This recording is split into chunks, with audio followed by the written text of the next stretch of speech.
Que se note que hay público. Muy bien.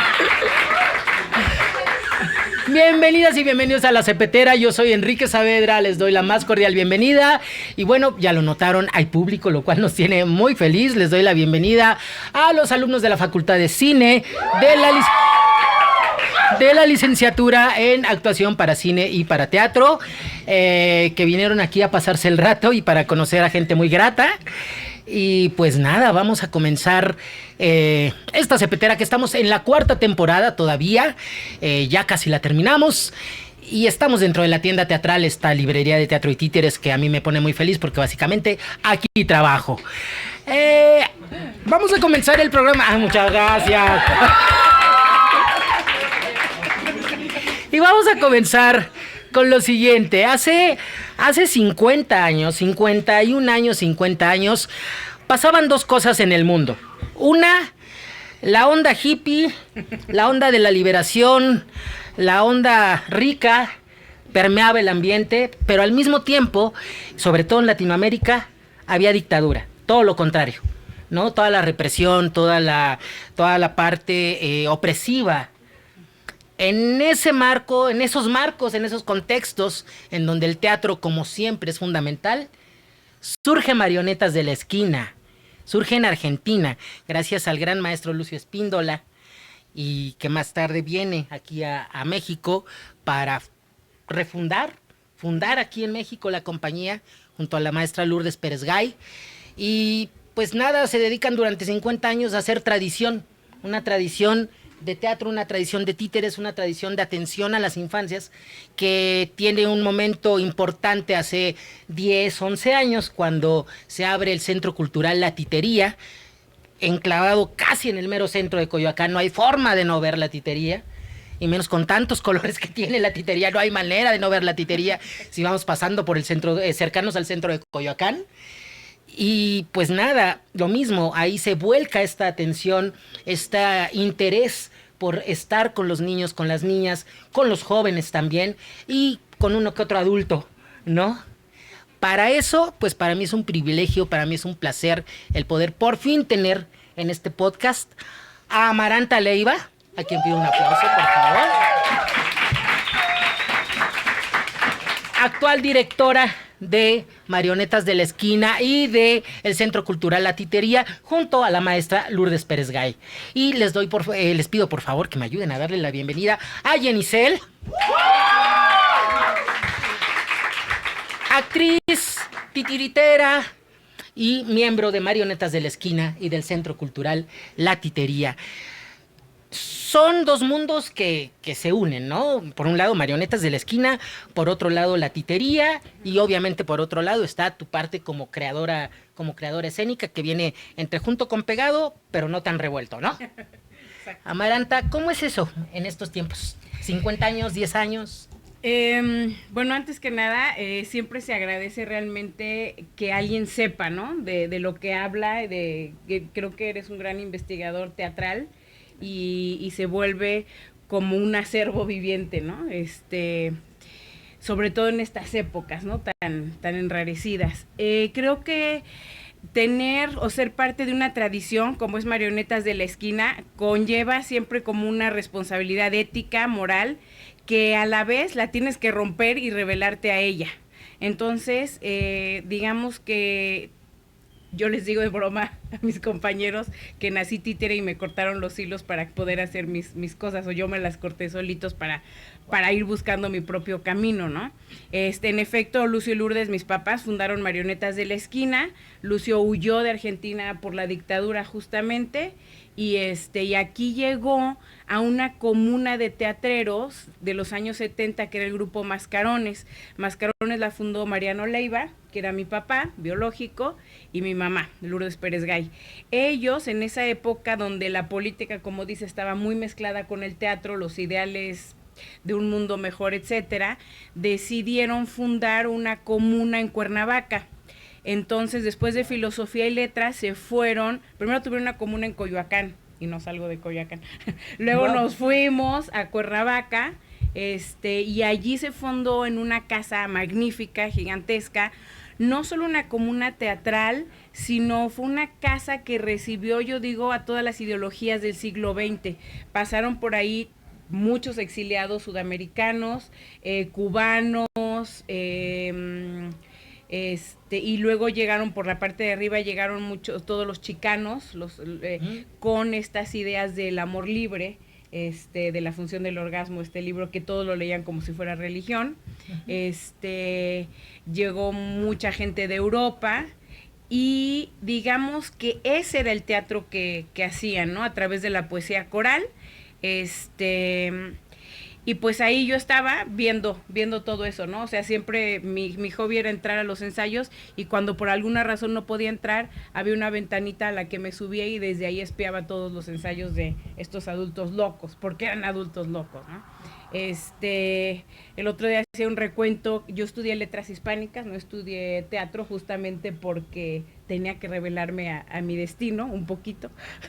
y pero de pronto dije, pues yo fui tomando todos estos talleres teatrales con toda esa gente que fue pasando por Mascarones en esa época, y ahí llegó Lucio Espíndola con 2 cajones, sus títeres y su boina, digo yo, así lo ubico. Se enamoraron mi mamá y Lucio, dejaron a mi padre, que era el jefe de la comuna, y se vinieron a la Ciudad de México a comenzar Marionetas de la Esquina. Y allí fue que empieza esta historia, junto con, que es muy interesante, las políticas culturales de México. Marionetas de la Esquina ha avanzado a la par de todas las instituciones y todas las ideas político-culturales que han regido a México. Entonces, cuando se estaba inaugurando FONAPAS, que fue la primera Secretaría de Cultura Nacional, digamos, con este hombre que fue una gran luz en la cultura, que se llamó Manuel de la Cera, porque él desde FONAPAS dijo, ¿saben qué? Tenemos no solo que alfabetizar al país, como dijo Vasconcelos, sino llevar teatro, artes a todo el país. Y entonces nacieron muchas compañías que todavía hoy siguen, o que ya fueron dejando hijos en el camino, y eran giras de todos los artistas que iban por México, no solo a teatros, sino sobre todo a las escuelas normales. Y ahí fue donde todos estos maestros que estudiaban para ser maestros, se dieron cuenta de la importancia que era incluir las artes dentro del salón de clases. No era un discurso, sino fue algo que realmente ocurrió, ¿no? Y que marcó por muchas décadas a México. De lo que se entera uno. ¿Ya viste? Tuviste que venir a estar con público para contarme esa historia que más o menos la sabía, pero no la conocía del todo. Y bueno, en contraparte con todos estos años, y que evidentemente tú vas abrevando de todo ello hasta hoy en día, Jenny-Cel, pues eres una nueva generación. Sí. ¿Cómo es eso? ¿Cómo es insertarte en un ámbito pues ya tan establecido como la titería, como Marionetas de la Esquina, con la maestra Lourdes, con Amaranta? ¿Cómo es para ti? Pues bueno, muchas gracias por el espacio también. Yo llego a Marionetas de la Esquina hace 4 años. Por un casting. Estaba Amaranta montando La Tempestad de William Shakespeare, una adaptación para infancias. Y me llaman y quedo en el casting y empezamos a trabajar. Para mí la verdad era muy nuevo el teatro para infancias. Egresé de la ENAT y estuve 4 años, 5 años más o menos en El Milagro, del Milagrito. Entonces, para mí era totalmente nuevo el teatro para infancias, pero amo el teatro, amo a Shakespeare, y yo dije, es una nueva experiencia que creo que puedo aprender mucho, y pues de ahí entré y me encantó.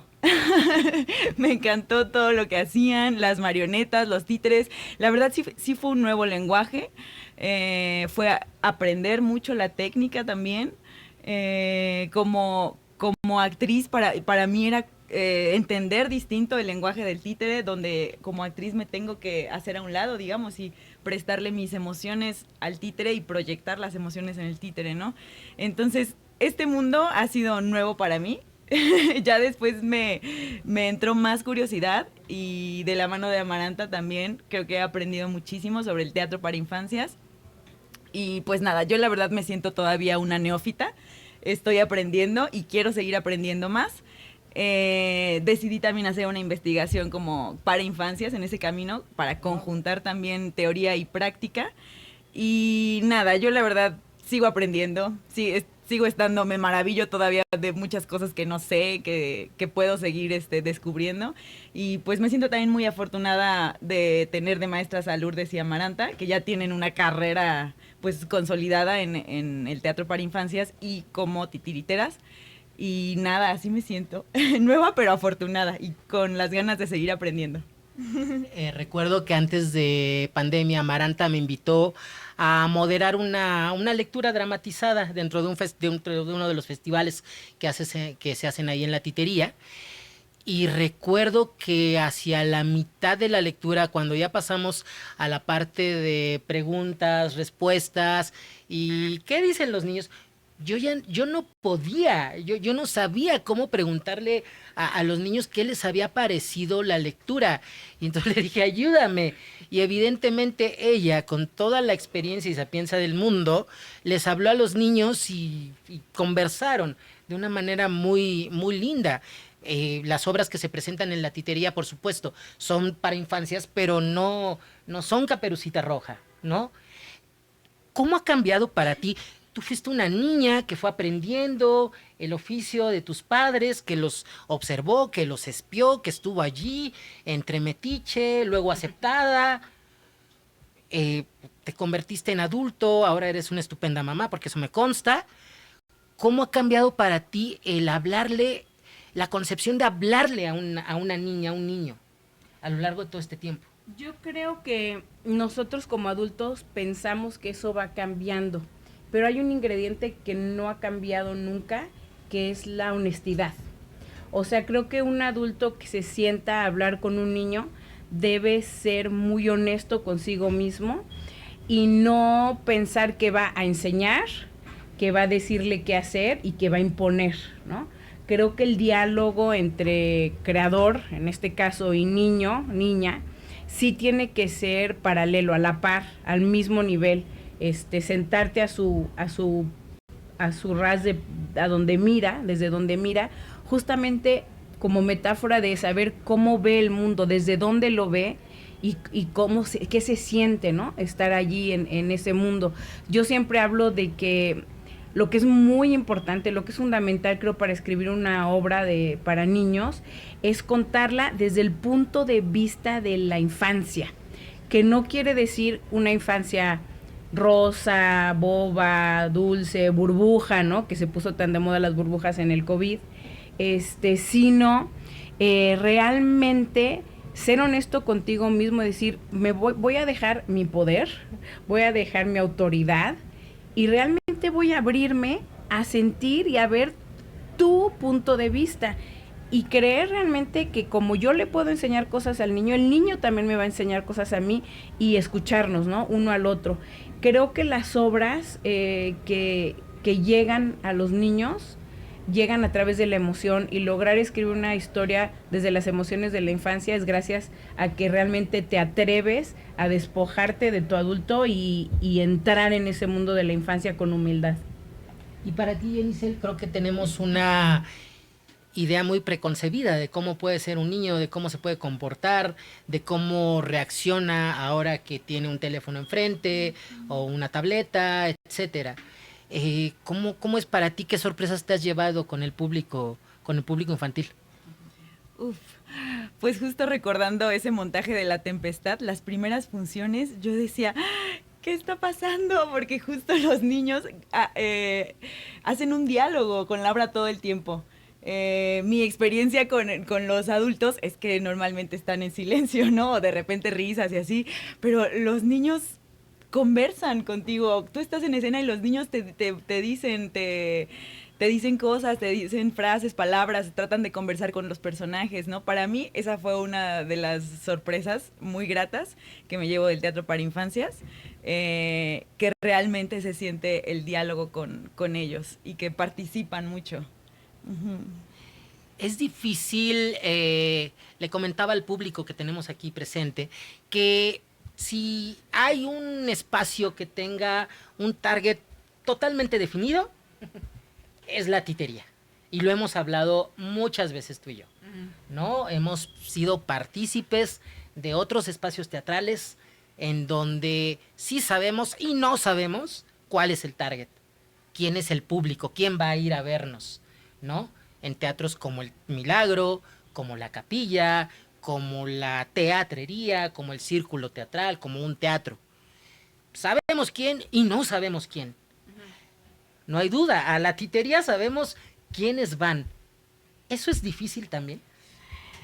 Creo que es una decisión de como creador y como equipo y ustedes saben lo difícil que es asumir una decisión porque es descartar otras, ¿no?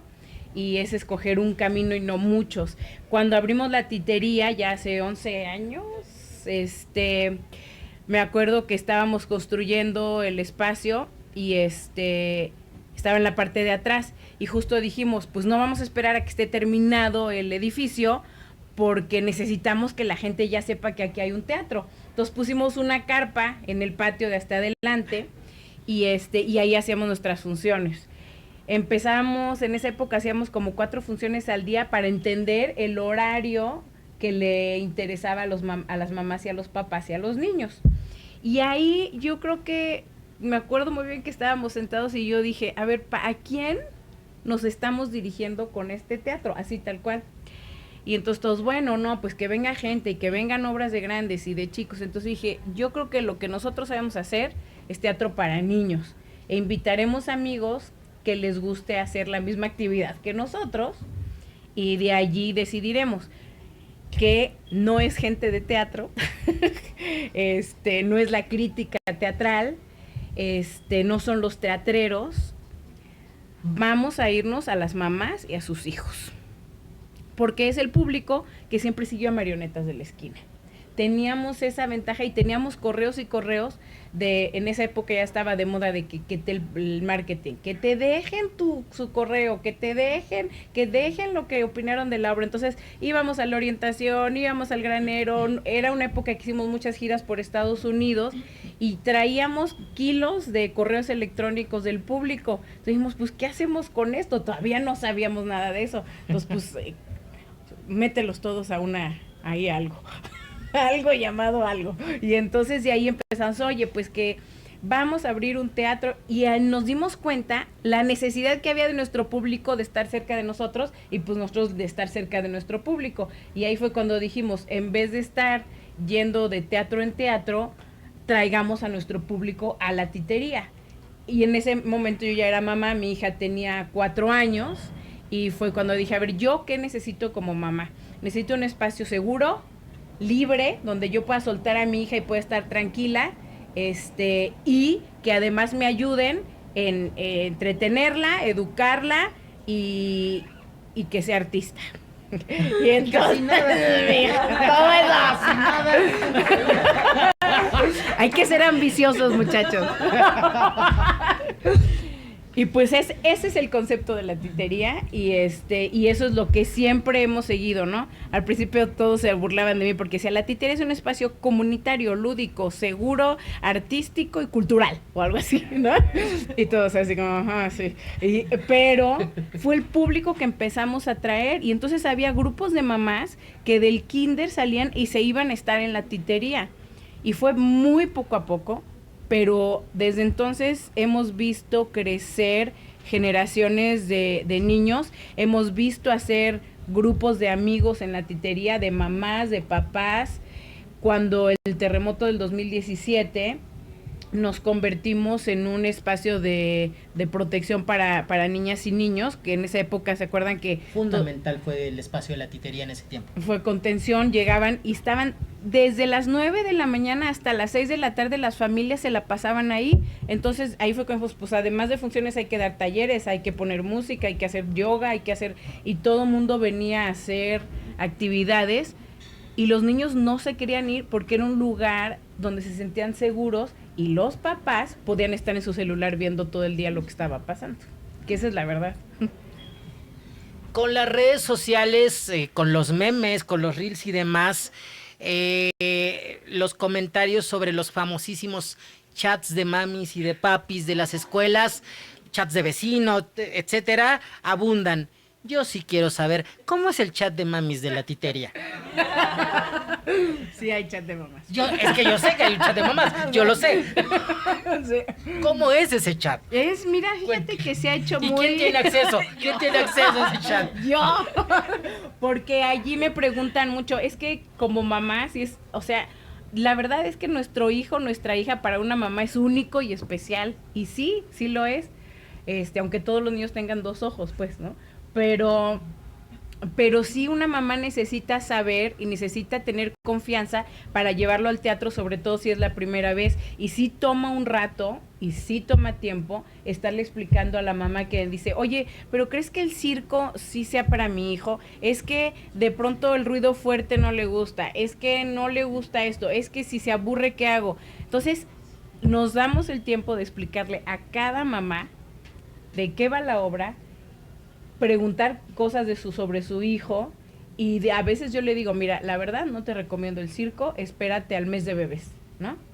Pero sí es en ese chat, yo sí dejo un poco la vendedora, para ser otra mamá más, para decirles realmente es así y es así. Y las mamás lo agradecen porque no van a venir en mayo, pero sí van a venir en julio. Okay. ¿Cómo es esto? ¡Qué padre! ¿Cómo es estar impregnada de... Hay proyectos muy especializados en la titería, que ahorita hablaremos de un proyecto muy especial que sabes que me gusta mucho, pero hay distintos proyectos, unos muy dedicados a las infancias, ¿no? Al juego. ¿Cómo es para ti como entrarle a cada uno de esos proyectos? ¿No? Conocer a la vaca verde, que es el emblema de la titería, la vaca verde, estar en el circo, conocer sobre la Chorcha de las Calacas que se hace en noviembre. En diciembre, ¿qué hay? O sea, es festival navideño, pero... Ya se está instalando la vaca navideña porque logra que llegue la nieve a la titería. Vamos ya. Vamos ya, y con este calor queremos todos que la vaca nos eche nieve. ¿Cómo es para ti sumarte a todos estos proyectos? Unos sumamente, bueno, todos son lúdicos, pero unos sumamente para eso, para la chorcha, para la fiesta, y otros quizá más para la conmemoración. ¿Cómo es para ti entrarle a todo eso?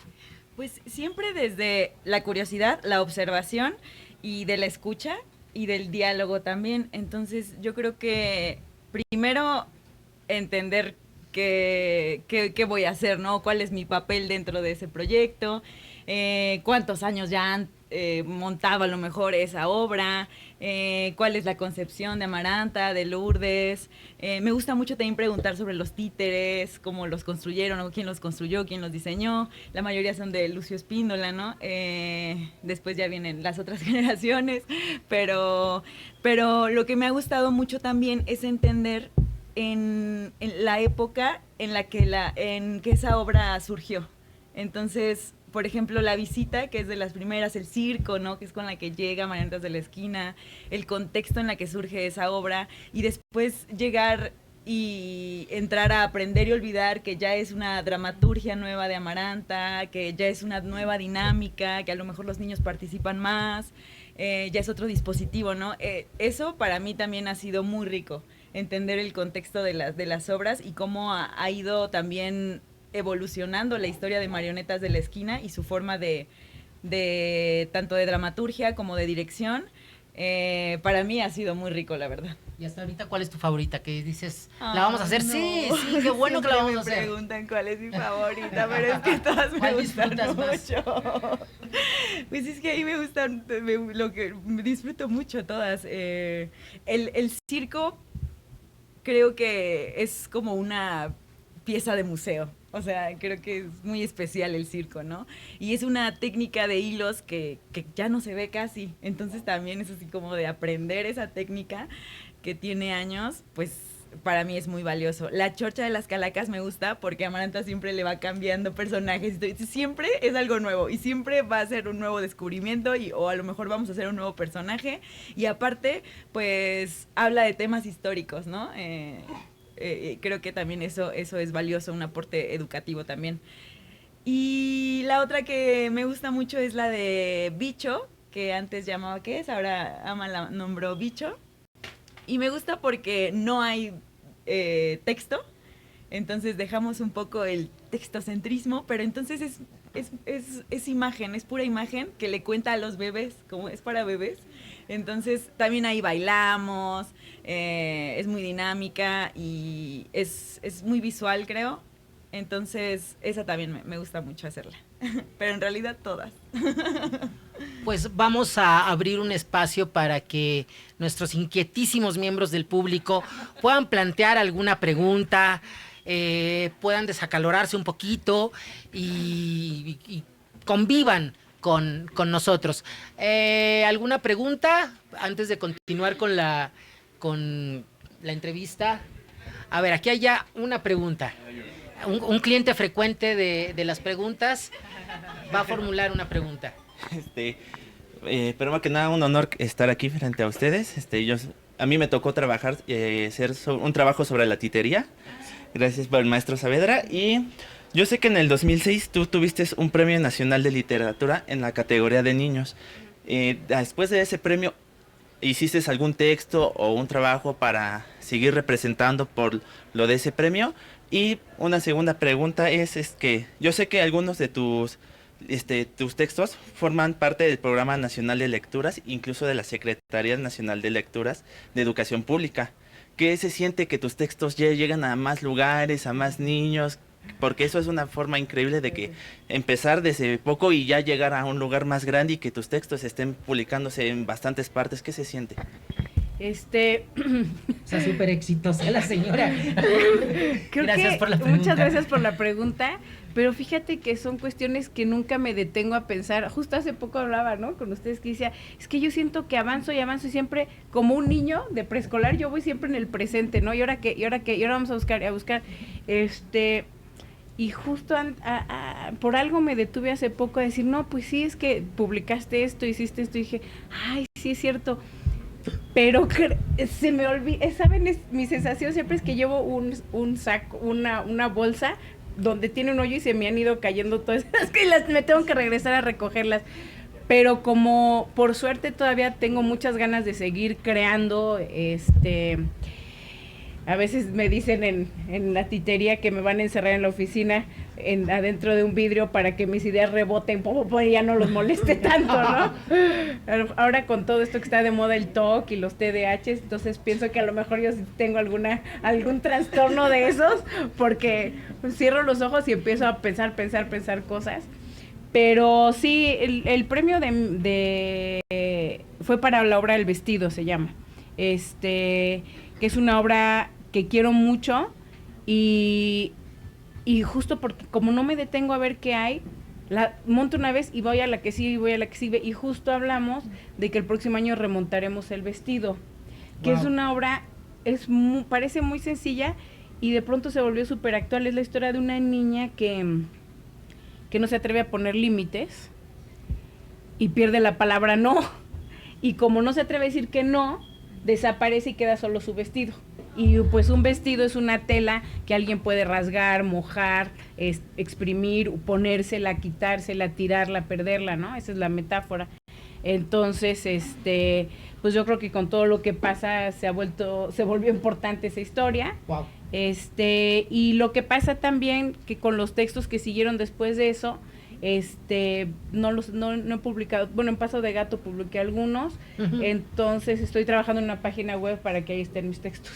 Ah, eso es fabuloso. Porque también algo que es muy cierto, te ubicamos justo dentro de este trabajo con Marionetas de la Esquina, con la titería, hablaremos también de lo que estás haciendo ya no tanto para niños, sino para otro público.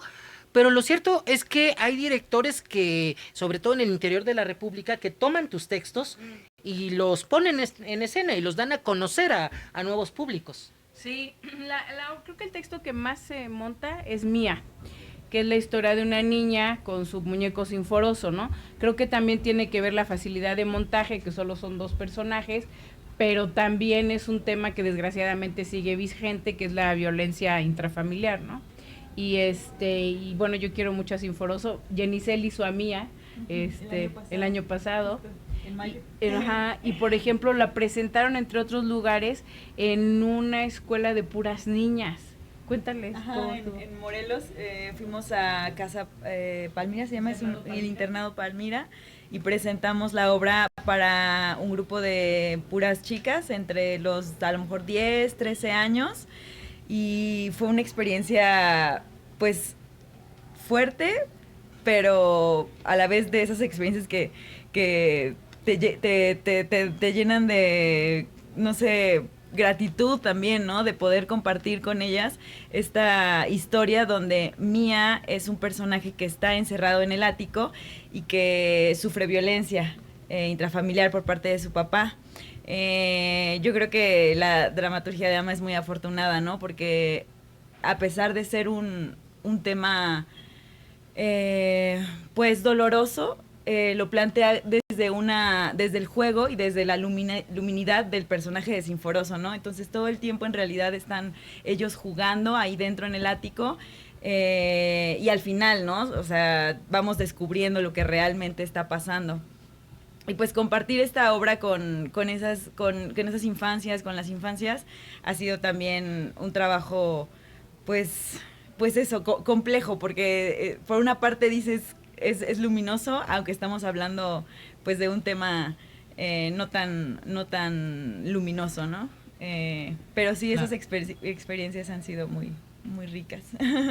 Pues veamos si alguien tiene alguna otra pregunta. Aquí hay otra pregunta, muy bien. Hola, bueno, mi pregunta es para Yenicel.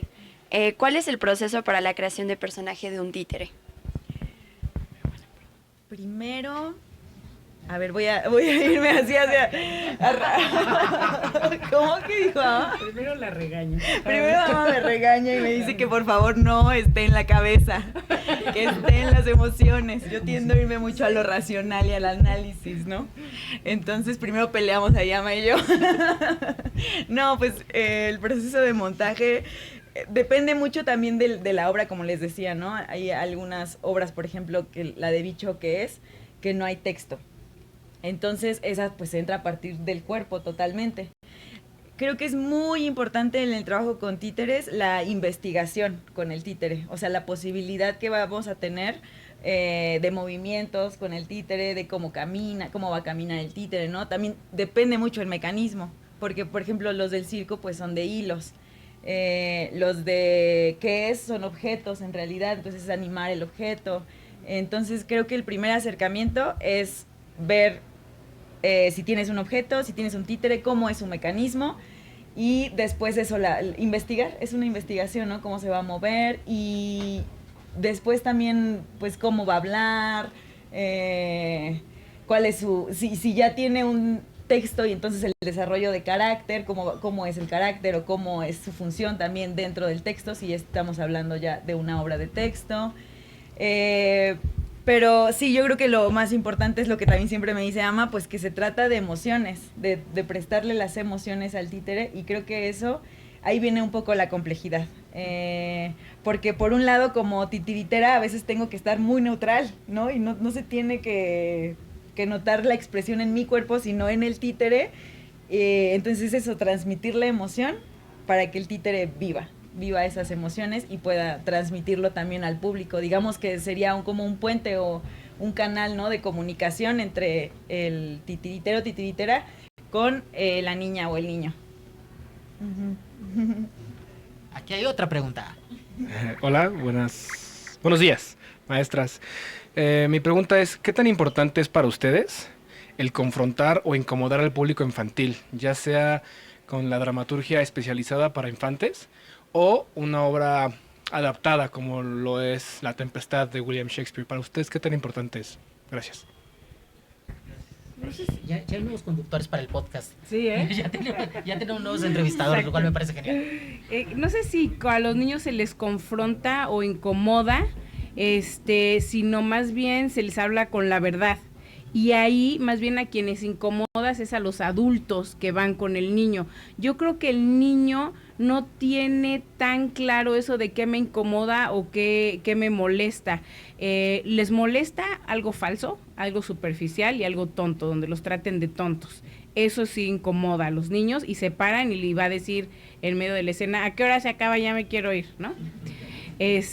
Pero si tú planteas una historia y un personaje, lo que sea, desde el punto de vista de un niño realmente, o sea, desde sus emociones, sus conflictos, si quieren hacer el viaje del héroe, lo que ustedes quieran, pero siempre con esa verdad de las emociones de la infancia, el niño va a entrar en esa historia con ustedes porque se está identificando, y lo que los niños buscan en las historias justamente es identificarse, como los adultos finalmente el teatro es teatro para chicos y grandes, ¿no? Lo que pasa es que hemos desarrollado un teatro, creo yo, donde está el punto de vista del adulto queriéndole enseñar al niño, y eso es lo que incomoda al niño. ¿Hay otra pregunta? Oh, Dios, es que participativo está el público el día de hoy, ya no me va a dejar hacer preguntas. Va. Oli. ¿Cuál creen que sea la necesidad o la importancia de seguir contando historias con objetos o muñecos en una época tan digital?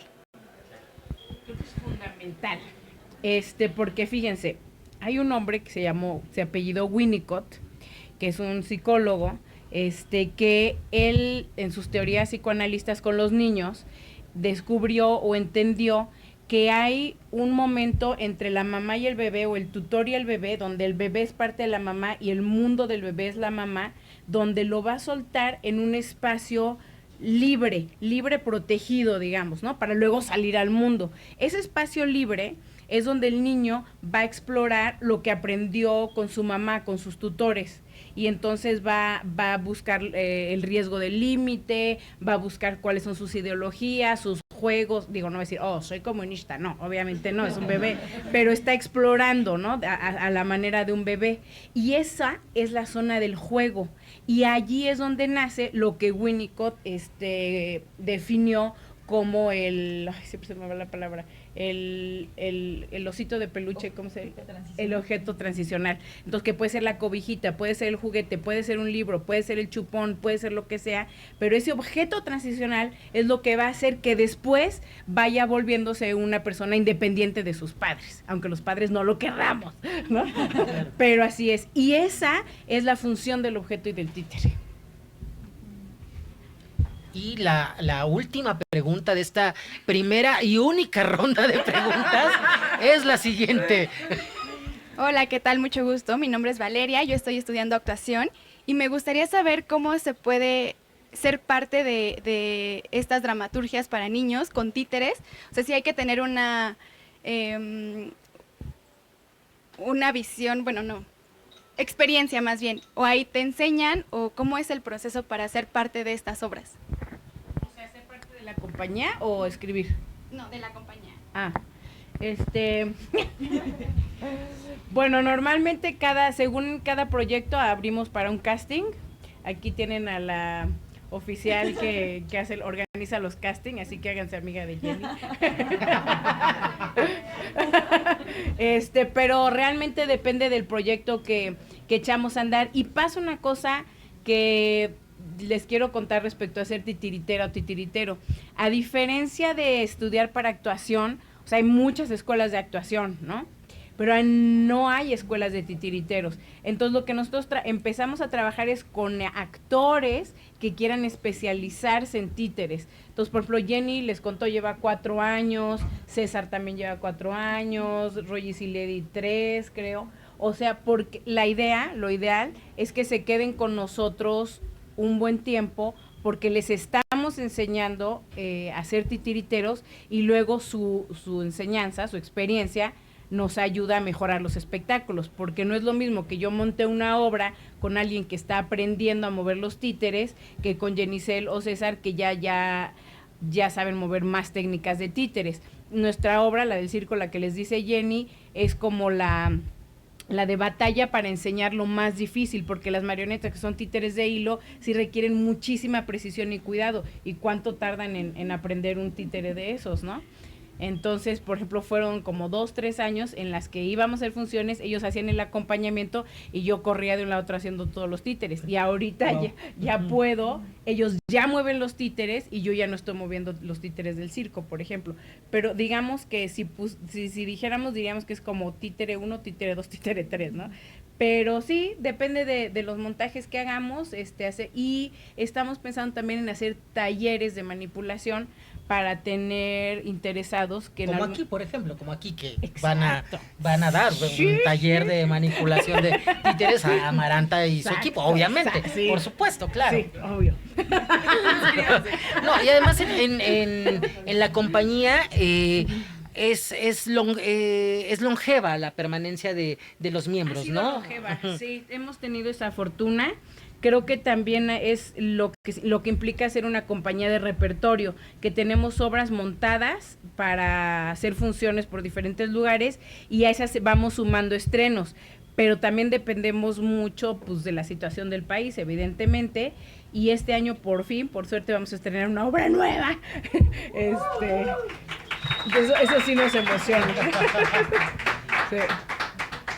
Y bueno, ya para irnos acercando a la recta final, no quiero desaprovechar la oportunidad de que Amaranta nos platique y se quede para la eternidad. Una experiencia de tanto de Marionetas de la Esquina como de la titería, que es pues sumamente relevante por todo lo que conlleva. Hace unos años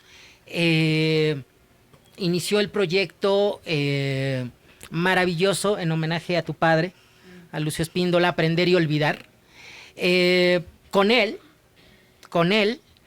pero después, a diferencia de lo que sucede en la mayoría de los proyectos en los que el actor principal, desgraciadamente, ya no está y se termina el proyecto, aquí sucedió lo contrario. El proyecto cobró una nueva vida, continúa. Yo sé que hace muy felices y muy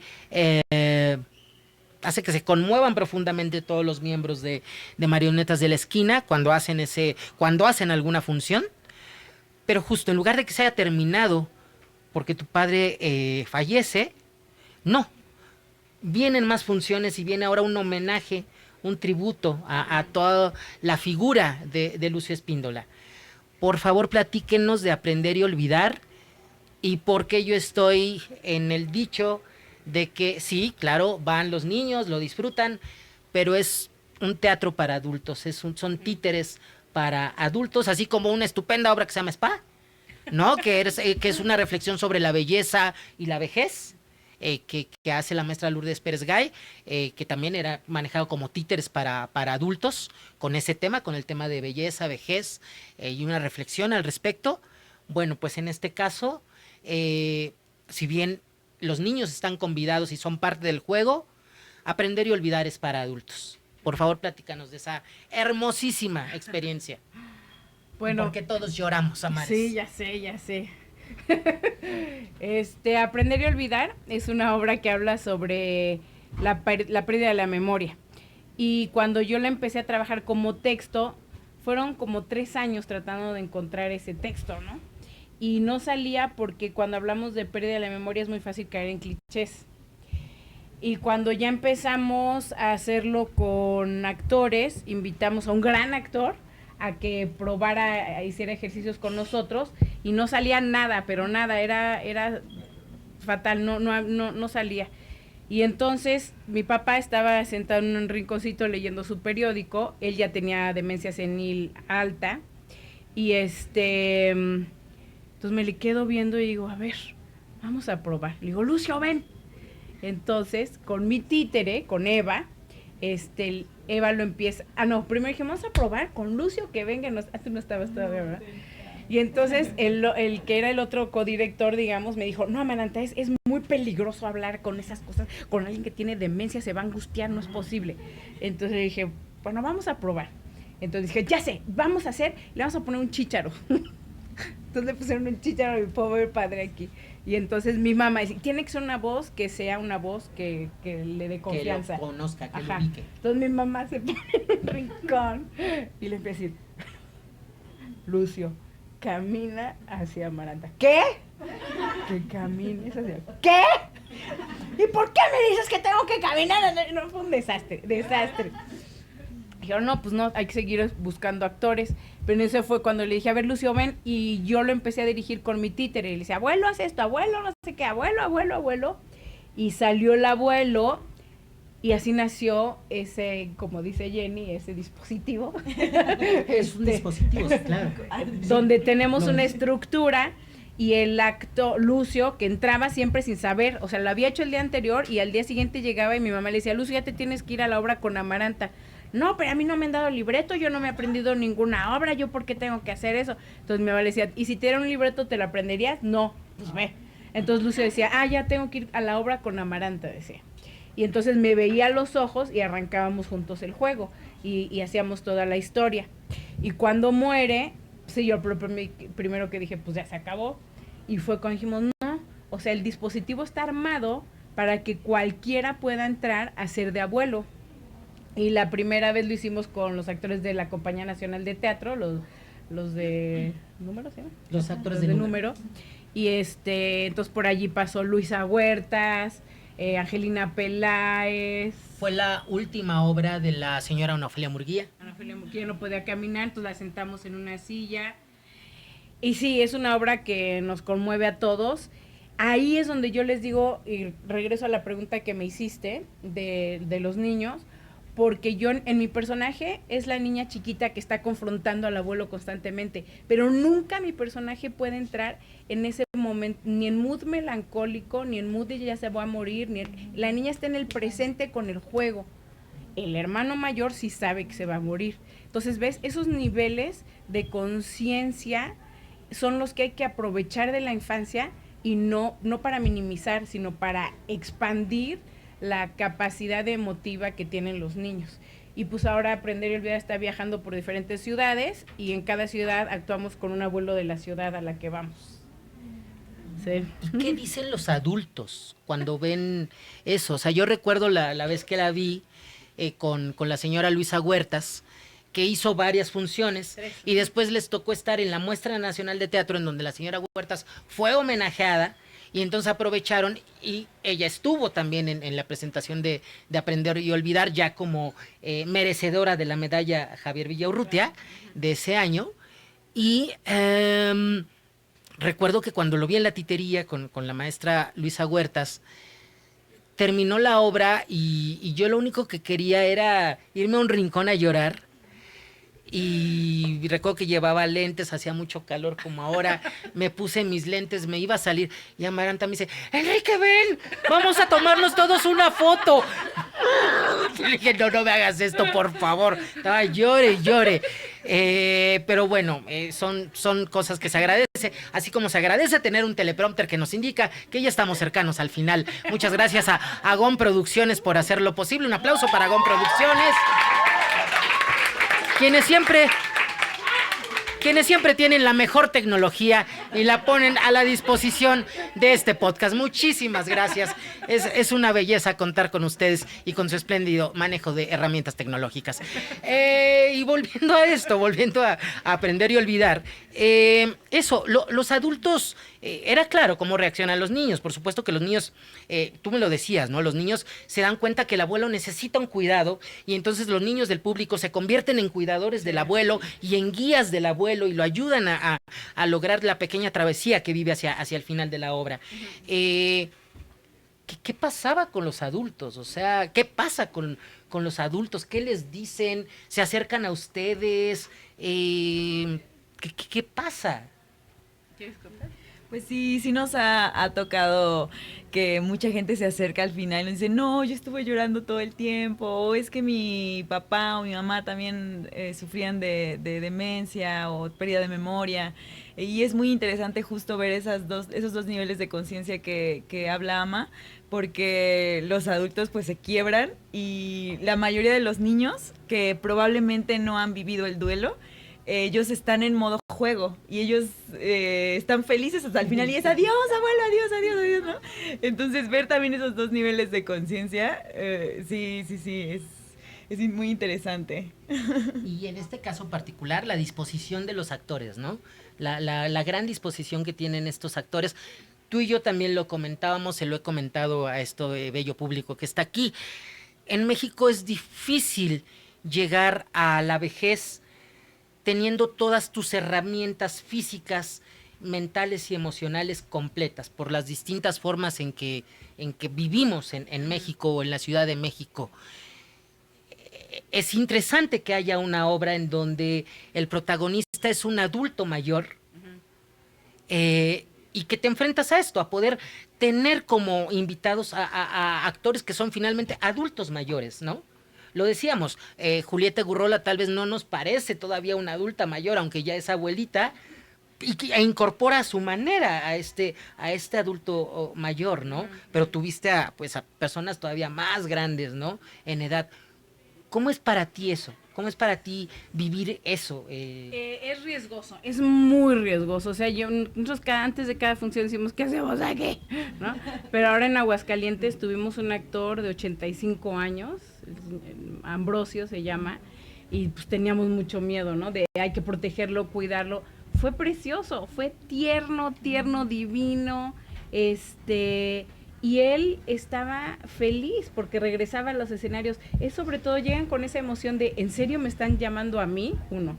Y 2, voy a poder, porque también para ellos es un desafío. Y 3, pues sí, el final es muy bonito, pero también puede ser, o sea, el niño lo ve simpático y el adulto lo ve triste. Y muchos actores ahí se nos quiebran cuando cruzan la puerta, o sea, hay que abrazarlos porque están llore, ¿no? Pero todos nos han agradecido mucho esa experiencia, ese juego. Porque es como que a esa edad todavía arriesgarte, ¿no? Pues lo agradece, yo creo, ¿no?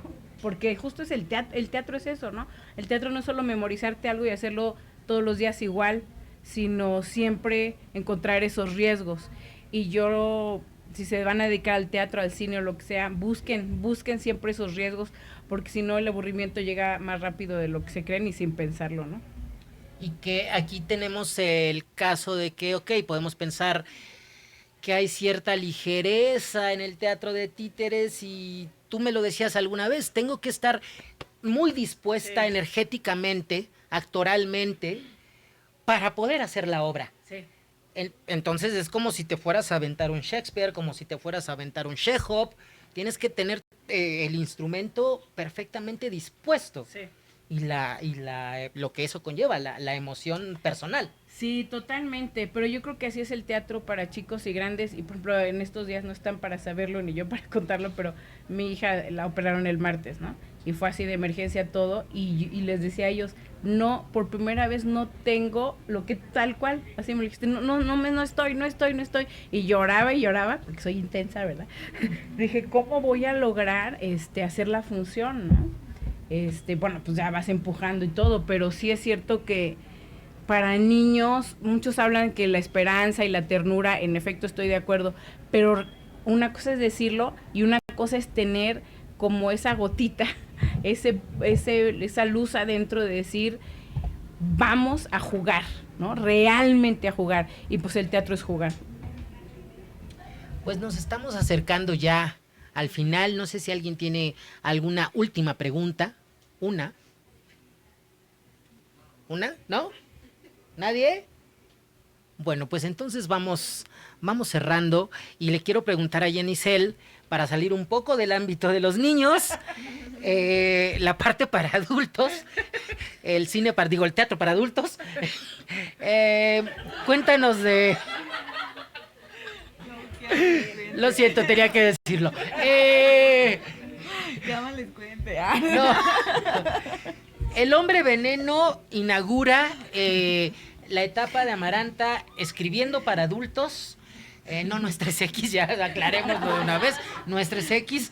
Escribiendo para adultos, escribiendo a partir de sus inquietudes como adulta, como persona ya no ligada a las infancias, y para ello hizo un juego escénico en el cual en una función el monólogo lo hace Yenisel y en otra función lo hace César, para tener una diversidad en el punto de vista del personaje. Yenisel, ¿cómo es la experiencia de ahora de pasar de los títeres a una situación sumamente ruda y densa, adulta? Ay, sí me puso en crisis, debo confesar. Me puso en crisis. Pero yo solita, ¿eh? Me puse en crisis yo solita. Bueno, primero les contamos cómo surge. Claro. Ama escribió ese monólogo y un día llegó y nos lo enseñó. Dijo, ay, quiero enseñarles esto, ¿qué les parece, no? Creo que ya se lo habías mostrado a Gabriel también, Pascal, ¿no? Y ya lo leímos y pues César y yo fraguamos un plan en camerinos y dijimos, oye, ¿y si le decimos a Amaranta que hay que montar su monólogo? Sí, hay que montar su monólogo. Y pues ya fuimos y le propusimos a Ama montar su monólogo. Y Gabriel Pascal pues nos secundó y entonces dijimos, hagámoslo. Entonces pues ya nos propusimos montar el monólogo. Sin saber a lo que nos íbamos a enfrentar. Pues cómo pasar de la experiencia ahora de títeres y de infancias en el que ya estaba, pues yo, ¿no? Que venía de a lo mejor teatro para adultos, ¿no? Y ahora teatro para niños, ya estaba inmensa. Y ahora otra vez salir de eso, y no tanto, pero sí, ¿no? O sea, desde otro ángulo, regresar ahí y encarnar un personaje sumamente complejo que escribió Amaranta, en donde tiene que sostener la ficción, ¿no? Durante una hora, y en donde tiene que jugarse todo ahí, en un sillón, ¿no? Que es un concepto muy minimalista que plantean Amaranta y Gabriel Pascal. Y pues fue todo un viaje y un proceso, desde entender la posición del personaje, porque no queríamos plantearlo así desde el victimismo o de lo que le está pasando, sino pues realmente entender las pasiones humanas y lo que a veces se puede convertir el amor y el deseo, ¿no? Claro. por alguien. Ama, que me ayude. Más bien que para cerrar un poco nos digas, a diferencia de otros creadores escénicos que de pronto están con el teatro para adultos y explorando las pasiones humanas, y entonces cuando hacen algo para infancias es un remanso. Para ti tu remanso es hablar de las bajas pasiones humanas, ¿no? Porque ya le estás hablando a los niños todo el tiempo. Ahora hablar de las bajas pasiones humanas y del azote, ese es tu remanso. Relajamiento. Con eso te relajas. Sí, exacto. Y además esto, ¿no? Que caían siempre en el melodrama. Entonces decían, no es melodrama. ¿Y cómo nos cuesta reírnos del sufrimiento? Entonces yo creo que una cosa que yo tengo también en mi escritura para niños y otra vez regreso a los niños. Si ustedes se quieren ganar a los niños, es a través del humor inteligente. Los niños son muy inteligentes y les gusta reírse de sí mismos y de todos. Entonces, digamos que ese es el camino. Y entonces, entrar con ese humor a una cosa de pasiones. Claro. No querían. Ellos querían sufrir. Ellos querían la superhéroe o la superheroína. Exacto. Aquí quisiera, ¿dónde están las superheroínas? Cabe destacar que Amaranta, además de dramaturga y de todo lo que ya se ha mencionado en el podcast, es narradora y tiene varias obras publicadas, tanto de narrativa, perdón. Sus obras dramáticas están publicadas y sus obras narrativas también están publicadas, como toda la saga de las superheroínas y una obra que se llama ¿Sabes quién es Zapata? Pues no sé, me gustaría terminar con lo que ustedes quieran decir, ya que aquí hemos hablado de todo.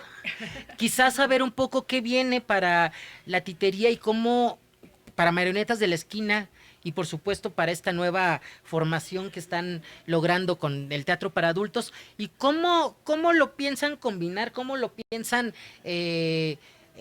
negociar uno con otro?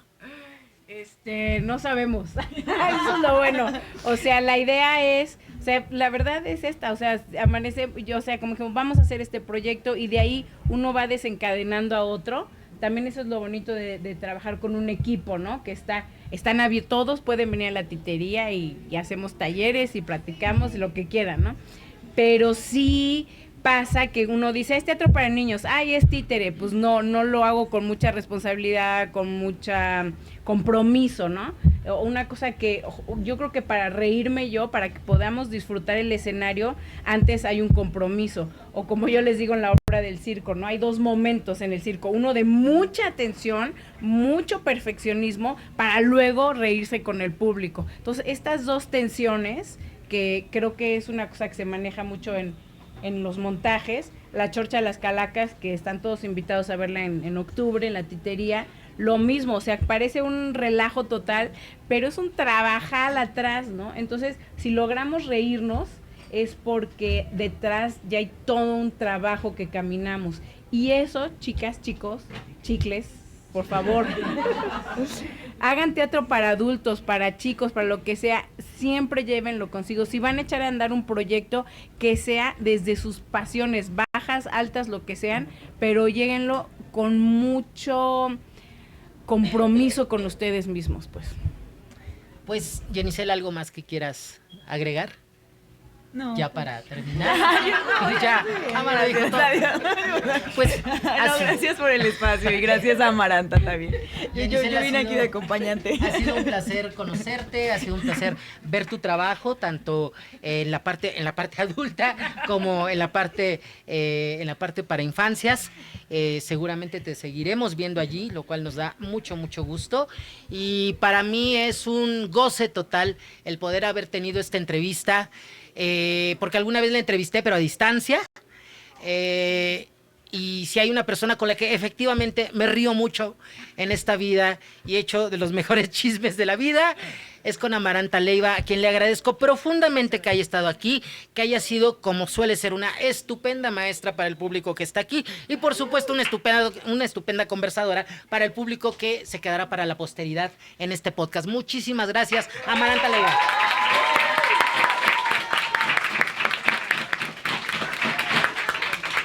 Y evidentemente yo no soy Luisa Cortés, soy Enrique Saavedra y esto fue un capítulo más de La Acepetera en su 4ª temporada. Los esperamos aquí en la tienda teatral. Gracias a los alumnos que estuvieron aquí. Gracias a GOM Producciones, gracias a la ACPT. Nos vemos cuando nos toque. Muchas gracias.